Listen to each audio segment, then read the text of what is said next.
Hello everyone, मैं प्रमोद कुशवाहा आपके English के सफ़र का साथी फिर से आपका स्वागत करता हूं एक नई और शानदार क्लास में। तो देखिए, हम सीखने जा रहे हैं आज यूज ऑफ सपोज्ड टू। क्या सीखने जा रहे हैं?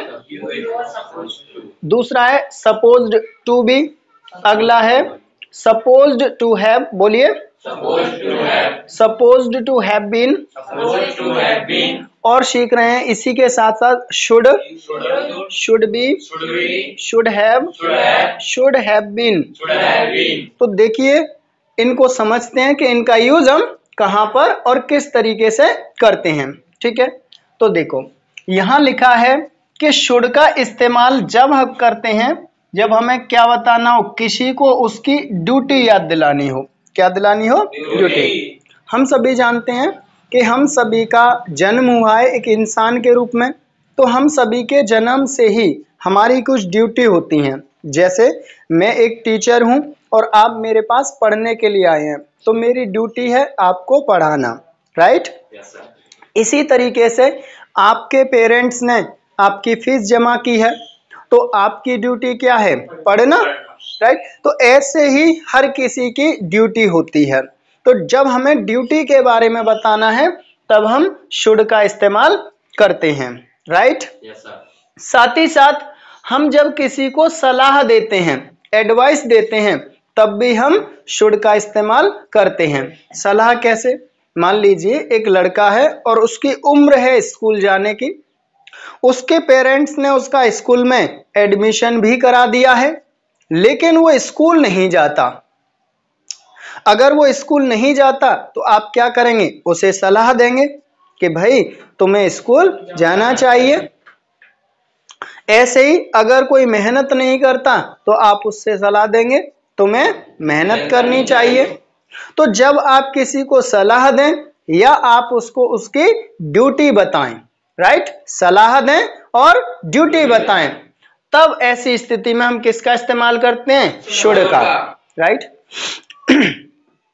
अगर हम बात करें कि शुड का यूज, सर शुड है क्या?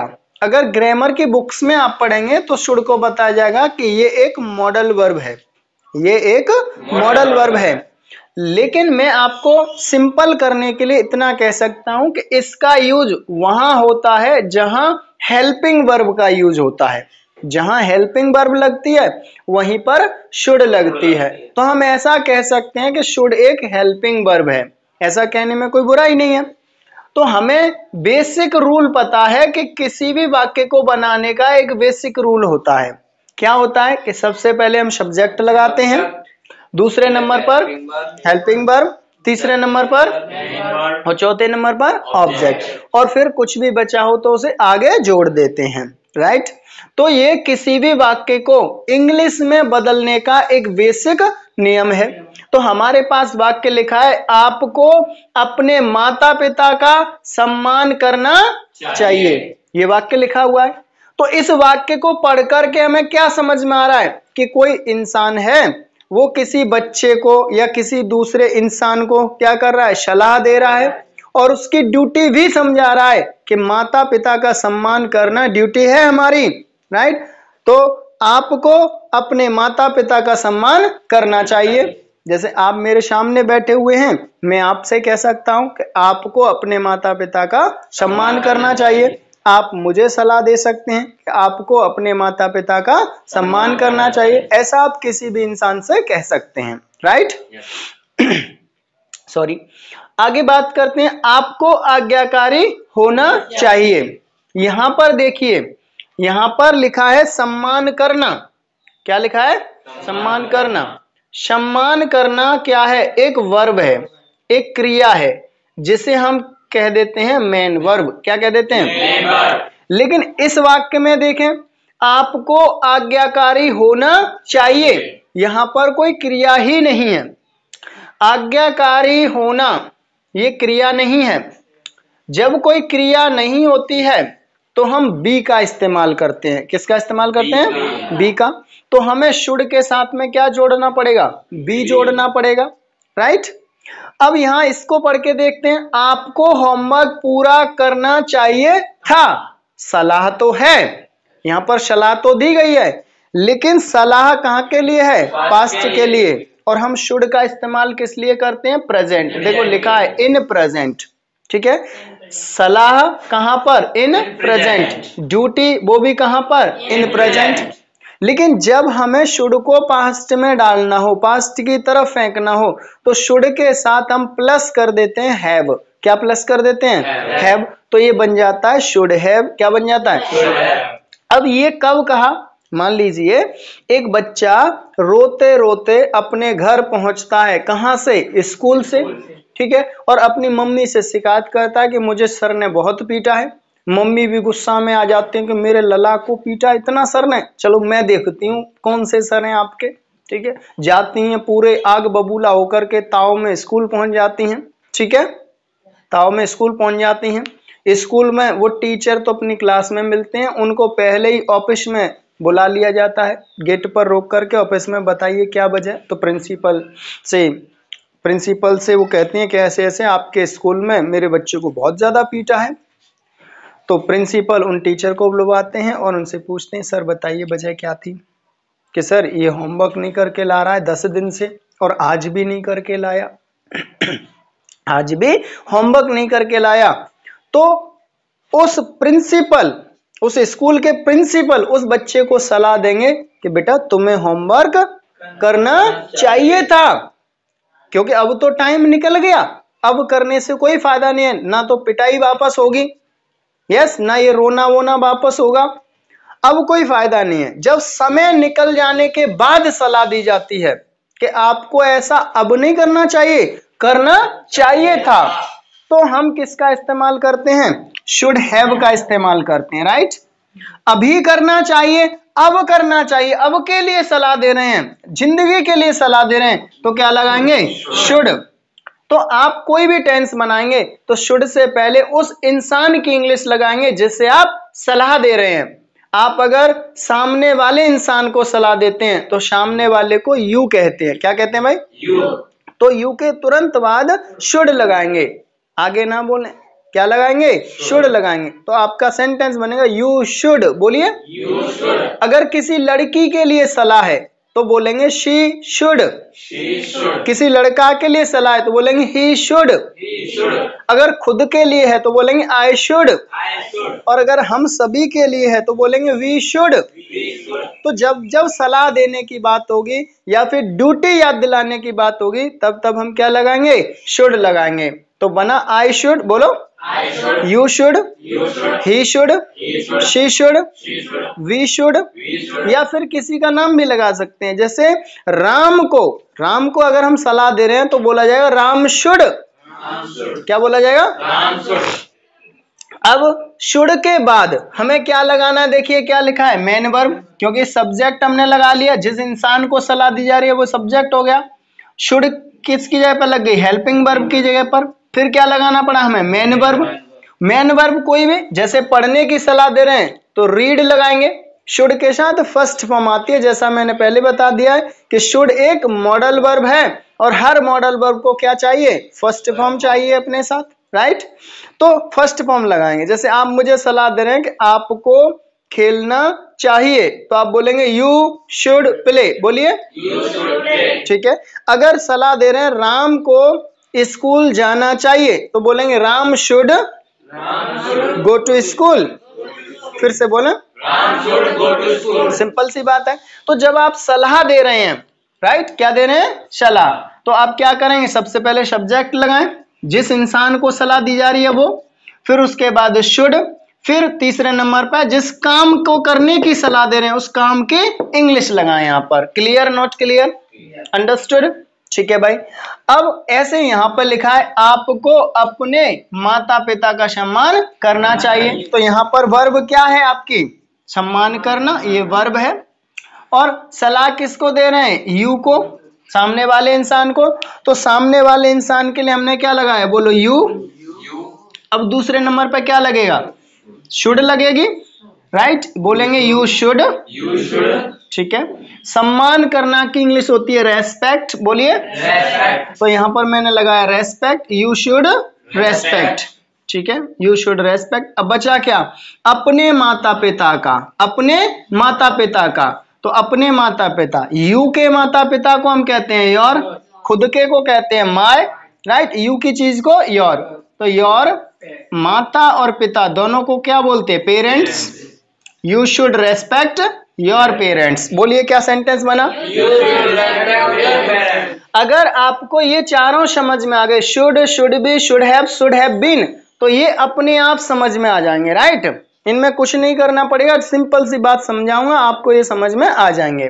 तो शुड अच्छे से समझ लीजिए, आपको आज्ञाकारी होना चाहिए, राइट। इसमें क्रिया ही नहीं है, तो क्रिया नहीं होती तो हम क्या लगाते हैं, बी, किसके साथ, शुड के साथ। देखो यहां लिखा है जब क्रिया ना हो तो क्या लगाएंगे, शुड भी लगाएंगे।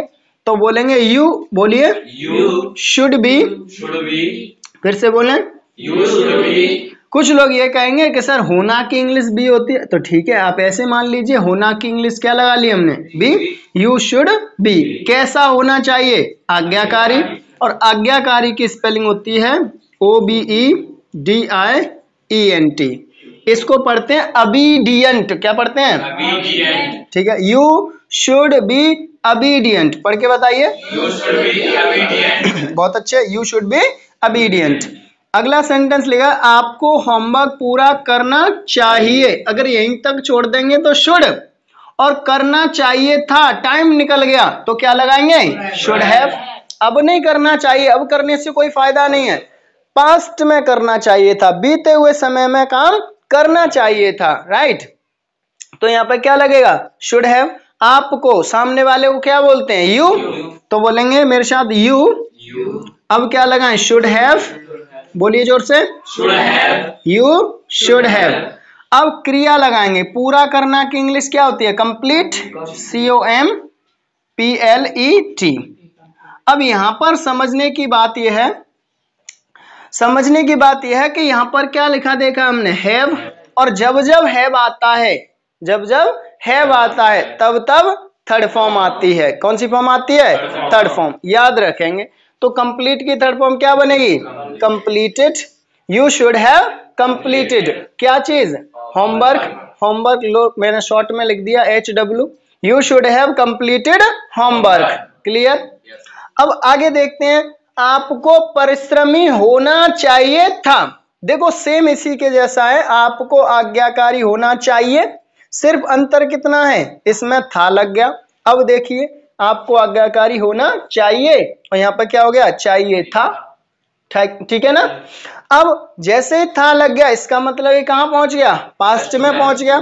तो अब के लिए सलाह नहीं है, ये कब के लिए सलाह है, पास्ट के लिए।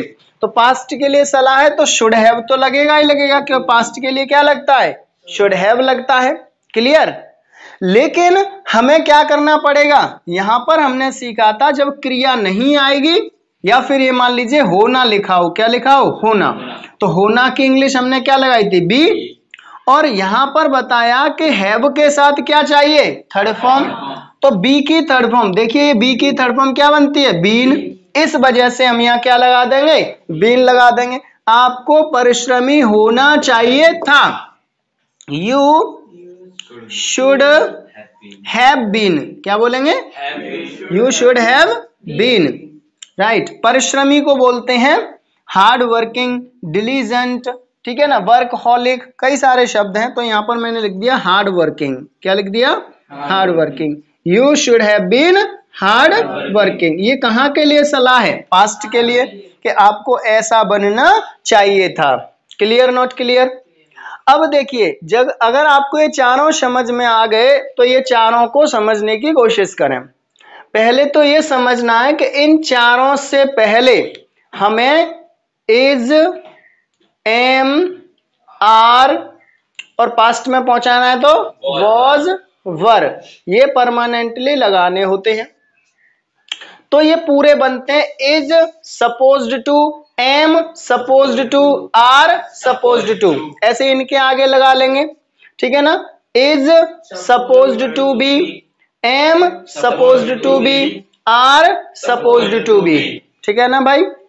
अब मैंने क्या कर दिया, यहां पर एक लाइन खींच दी, ये दो प्रेजेंट के लिए और ये दो पास्ट के लिए, ठीक है भाई, ये दो प्रेजेंट के लिए और ये दो पास्ट के लिए। तो पास्ट में क्या लगाएंगे, वॉज वर, तो was supposed to have, were supposed to have, ऐसे was supposed to have been, were supposed to have been. ठीक है, अब मुझे बताएं इन चारों में प्रेजेंट के कौन से वाक्य हैं? फर्स्ट एंड सेकंड, ये दोनों प्रेजेंट के वाक्य हैं। तो इसका मतलब मैंने यहां भी लाइन खींच दी, राइट। जो ऊपर वाले हैं उनमें ऊपर वाले शब्द लगाएंगे, जो नीचे वाले उनमें नीचे वाले शब्द लगाएंगे। अब मैं कहना ये चाहता हूं, जिस जिस जगह पे आपने शुड लगाया है, क्या लगाया है? शुड, उस जगह पर आप इन सब को लगा सकते हैं। यानी शुड को हटाओ और इनको लगाओ, मीनिंग सर मीनिंग सेम रहेगा, राइट। यानी मैं इस बात को, आपको अपने माता पिता का सम्मान करना चाहिए, इस बात को मैं शुड से नहीं, मैं इससे भी कह सकता हूं। शुड से तो मैं कह ही सकता हूं क्योंकि हमने सीख लिया। अब शुड के बजाय मैं किससे कह सकता हूं? इनसे भी कह सकता हूं, राइट। अब देखिए इस वाक्य में बी लगी है, तो इस वाले वाक्य में क्या लगेगा? Supposed to be. यानी आपको हटाना क्या है? शुड को, तो बी तो लगी है, बी वहां भी लगी है, तो समझ जाएंगे ये वाली इसमें लगानी है, समझे। देखिए तो पहले में मैं फिट करता हूं, क्या करूंगा? यू के साथ बताएं इन तीनों में से क्या आएगा? आर आएगा।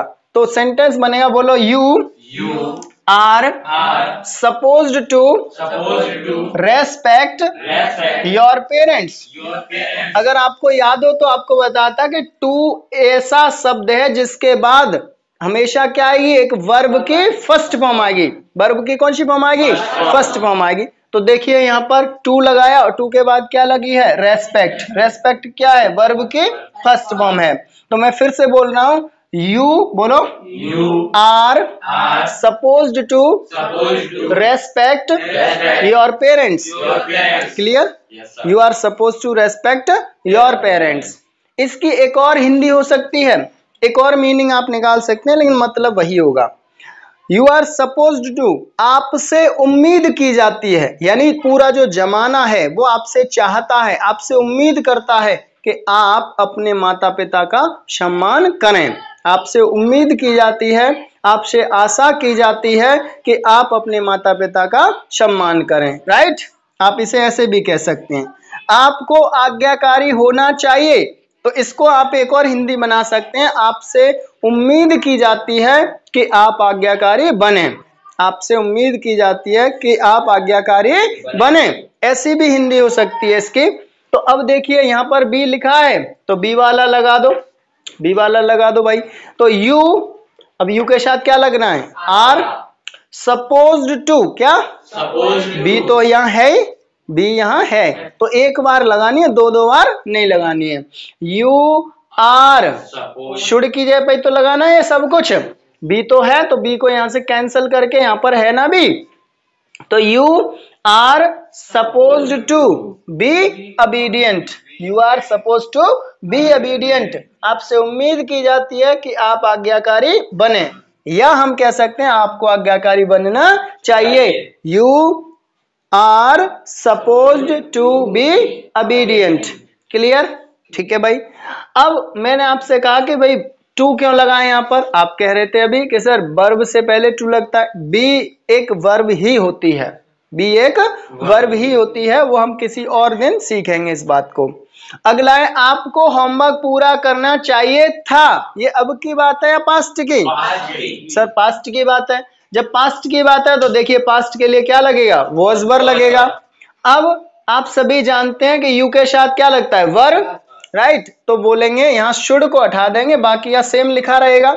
तो यहाँ पर हमें लगाना क्या? देखिए सेंटेंस से ही पता चल जाएगा, हैव, तो ये वाला लगाना है।